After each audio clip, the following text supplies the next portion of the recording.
Physiology is the branch of pharmacology deals with the dosages of drug, के कितनी dose जो है हमने ड्रग की देनी है। Drug is a substance bring about change in the biological function through the it's chemical reaction, मतलब कि वो सब्सटेंस है जो हमारी बॉडी में जो है वो फंक्शंस को जो है वो चेंज करता है, ठीक है, थ्रू इट्स केमिकल रिएक्शंस, अपने केमिकल रिएक्शंस के ज़रिए। प्रो ड्रग क्या होती है? Pro mean inactive, inactive form of drug होती है। कुछ ड्रग्स ऐसी होती हैं जो इनएक्टिव फॉर्म में जो है वो होती हैं और वो जो है आफ्टर मेटाबॉलिज्म जो है वो एक्टिव फॉर्म में कन्वर्ट होती हैं, एक्टिव मेटाबोलाइट्स में कन्वर्ट होती हैं, उनको हम प्रो ड्रग कहते हैं। जैसे कि लीवोडोपा है, लीवोडोपा जो डोपामीन में कन्वर्ट होती है, levodopa is the prodrug, मतलब inactive drug when enter into the brain it convert into dopamine. तो ये इनएक्टिव फॉर्म ऑफ ड्रग होती है, undergo chemical conversion to its active form. आगे है placebo. Placebo substance given to satisfy patient need for drug therapy, ठीक है, कि ये प्लेसेबो जो है ना इनर्ट सब्सटेंस होता है जिसका कोई भी जो है वो फिजियोलॉजिकल फंक्शन नहीं होता, थेरापेटिक फंक्शन नहीं होता। ये इनर्ट सब्सटेंस होता है जिसका कोई भी थेरापेटिक जो है वो फंक्शन नहीं होता, ना इसके कोई इफ़ेक्ट्स होते हैं, लेकिन ये पेशेंट को सेटिस्फाई कर देता है, उसकी पेन परसेप्शन को सेटिस्फाई कर देता है। तो जो है वो ये इसलिए कंट्रोल ट्रायल्स में या कंट्रोल स्टडीज़ में यूज़ किया जाता है, क्लिनिकल ट्रायल्स में, कि जो है एक ग्रुप को प्लेसेबो ट्रीटमेंट दिया जाता है और एक को जो है वो एक्टिव ड्रग दी जाती है, तो फिर उनके जो है वो थेरापेटिक आउटकम्स जो है वो देखे जाते हैं। कि जो है ये साइको ट्रीटमेंट है, मतलब कि साइकेट्रिकली पेशेंट जो है किस हद तक जो है वो उसके अंदर विल पावर है, किस तरह जो है वो परसेप्शन, ब्रेन परसेप्शन को जो है वो ओवरकम कर सकता है। Dose, amount of drug taken each time, वो अमाउंट जो हम हर दफ़ा लेते हैं, ठीक है, इंडिविजुअल लेता है, और the quantity of administered at one time, एक टाइम पे जो क्वांटिटी एडमिनिस्टर की जाती है 20 mg होगी, 10 mg हो गई, या ड्रॉप्स हैं तो 2 ड्रॉप्स हो गए। डोजेज, डोजेज होती है frequency, size and number of doses, मतलब determination and regulation of size, frequency and number of doses, कि कितने टाइम लेनी है ड्रग। ओडी लेनी है वंस अ डे, ठीक है, बीडी लेनी है ट्वाइस अ डे, टीडीएस लेनी है थ्राइस अ डे, तो वो जो है वो डिपेंड, वो that is the number of dosages, ठीक है। फ्रीक्वेंसी कितने ड्यूरेशन के बाद लेनी है, और साइज़ क्या होना चाहिए, उसकी कितनी स्ट्रेंथ जो है वो लेनी है, 2 mg लेनी है, 3 mg लेनी है, कितनी भी लेनी है, that is the dosages. Dosages type, dosages type में कौन कौन सी टाइप्स आती हैं? थेरापेटिक डोज, थेरापेटिक डोज होती है एवरेज डोज, किसी भी इंडिविजुअल के लिए जो एवरेज डोज होती है जो थेरापेटिक इफेक्ट प्रोड्यूस करती है उसका हम थेरापेटिक डोज कहते हैं। उसके बाद है लोडिंग डोज, लोडिंग डोज होती है लार्ज डोज होती है, ठीक है, once produces effective concentration as quickly as possible, जो है इफेक्टिव कंसंट्रेशन जो है बॉडी के अंदर जो है वो प्रोड्यूस करती है ताकि जो है वो ड्रग साइट ऑफ एक्शन पे फ़ौरन पहुंच जाए। मेंटेनेंस डोज होती है मेंटेन दी थेरापेटिक इफेक्ट, जो थेरापेटिक इफेक्ट को मेंटेन करती है, तो कंसंट्रेशन जो है ब्लड में ड्रग की उसको मेंटेन करती है।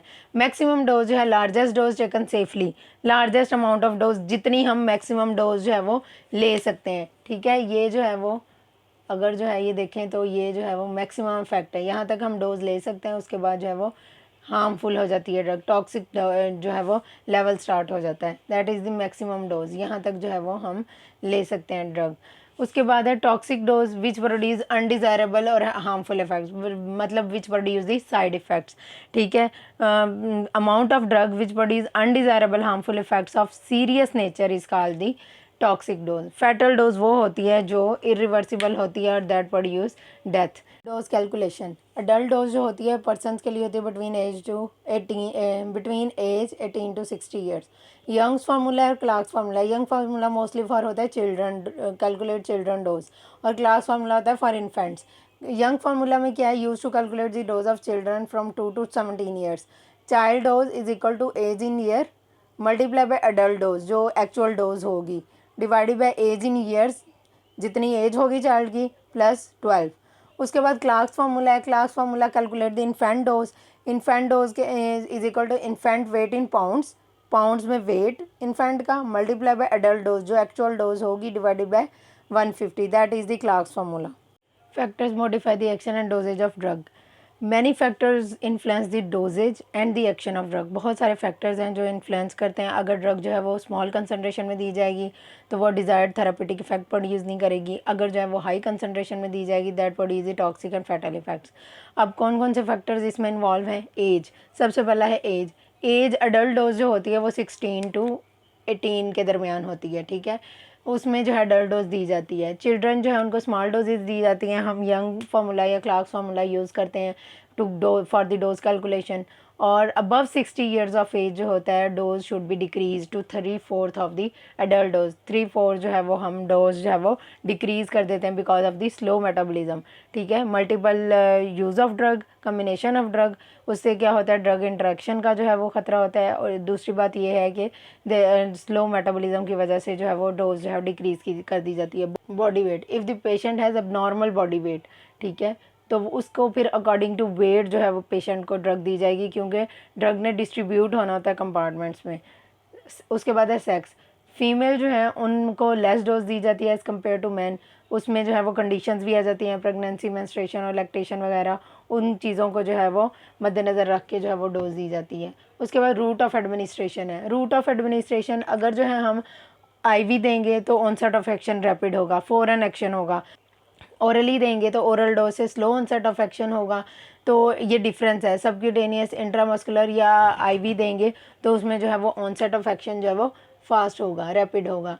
उसके बाद है time of administration. Time of administration क्या है कि कुछ ड्रग्स जो हैं वो फूड की प्रेजेंस में जो है उनका जो है फूड की प्रेजेंस जो है स्टमक में उनकी ड्रग की एब्जॉर्प्शन को डिले कर देती है और ऑनसेट एक्शन जो है वो स्लो हो जाता है। कुछ ड्रग्स जो हैं वो इरिटेशन कॉज करती हैं, नोजिया कॉज करती हैं एम्प्टी स्टमक में और वॉमिटिंग करती हैं। और जो हिप्नोटिक्स होती हैं उनको प्रेफरेबली जो है वो बेड टाइम पे दिया जाता है, रात के टाइम सोने से पहले। उसके बाद डोजेज फॉर्म है। डोजेज फॉर्म जो है उसमें ऑनसेट ऑफ एक्शन रैपिड होता है जब ड्रग जो है वो लिक्विड फॉर्म में या पाउडर फॉर्म में दी जाती है as compare to drug given in form of tablets, क्योंकि टैबलेट ने डिग्रेड होना होता है, डिसोल्यूशन होती है इसकी, उसमें टाइम होता है, लगता है। इस वजह से जो है वो सिरप फॉर्म, लिक्विड फॉर्म और जो है पाउडर फॉर्म में ड्रग जो है वो जल्दी रैपिड एक्शन होता है उसका। Absorption, distribution and excretion of drug जो रैपिडली एब्जॉर्ब होती हैं और क्विकली एक्सक्रीट होती हैं तो वो अपनी मेंटेन नहीं रख सकती इफेक्टिव कंसनट्रेशन, थेरापेटिक कंसनट्रेशन। उसके बाद जो ड्रग्स जो क्विकली एब्जॉर्ब होती हैं लेकिन स्लोली एक्सक्रीट होती हैं तो वो ड्रग्स जो है वो हार्मफुल इफेक्ट्स प्रोड्यूस कर सकती हैं। पैथोलॉजिकल कंडीशन, व्हेन लिवर और kidneys are effective not functioning properly, तो फिर जो है उस कंडीशन में भी डोज को जो है वो डिक्रीज़ करना चाहिए, डिक्रीज़ करना पड़ता है, ठीक है। वो ड्रग सही तरह मेटाबोलाइज नहीं करेगी, लिवर में मेटाबोलाइज नहीं होगी तो वो क्या होगा, वो अकोमुलेट हो सकती है टॉक्सिक लेवल तक, इस तरह किडनीज़ में अकोमुलेट हो सकती है, दैट डैमेज द किडनीज़। उसके बाद है टॉलरेंस। डोज दे रहे हैं आप, ठीक है, for a long duration of time, तो वो रिसेप्टर्स जो हैं उस चीज़ को जो है वो उससे जो है वो आदी हो जाते हैं, तो वो जो है टॉलरेंस डेवलप कर लेते हैं। तो टॉलरेंस जो है इस चीज़ को जो है कम्बैट किया जा सकता है with the increase in concentration of drug, ठीक है। ड्रग की डोज अगर इंक्रीज़ कर देंगे तो उससे क्या होगा कि डिज़ायर्ड थेरापेटिक इफेक्ट्स आ सकते हैं। कम्बिनेशन ऑफ ड्रग है, जब 2 या 2 से ज़्यादा ड्रग्स दी जाती हैं तो वो जो है उनका एक्शन इंक्रीज़ भी हो सकता है और डिक्रीज़ भी हो सकता है। वो इस तरह के लिवर में ड्रग मेटाबोलाइज होती हैं और वहाँ पे जो जब ड्रग्स इकट्ठी कम्बिनेशन ऑफ ड्रग देंगे तो मेटाबोलाइज होंगी, उनके मेटाबोलाइट्स जो है एक दूसरे के साथ इंटरेक्ट कर सकते हैं, ठीक है। इंटरेक्ट करने से ये होगा कि या तो इफेक्ट इंक्रीज़ हो सकता है या डिक्रीज़ हो सकता है ड्रग का, कि एक ड्रग दूसरे ड्रग के एब्जॉर्प्शन को इनहिबिट कर सकती है, ठीक है, या उसकी बायो ट्रांसफॉर्मेशन को इनहिबिट कर सकती है, या जो है वो ज़्यादा कर सकती है उसकी बायो ट्रांसफॉर्मेशन को, उससे ज़्यादा मेटाबोलाइट्स बनेंगे, दैट में आल्सो भी हार्मफुल। तो कम्बिनेशन ऑफ ड्रग जो है उसमें जो है वो ड्रग का एक्शन जो है वो चेंज हो सकता है।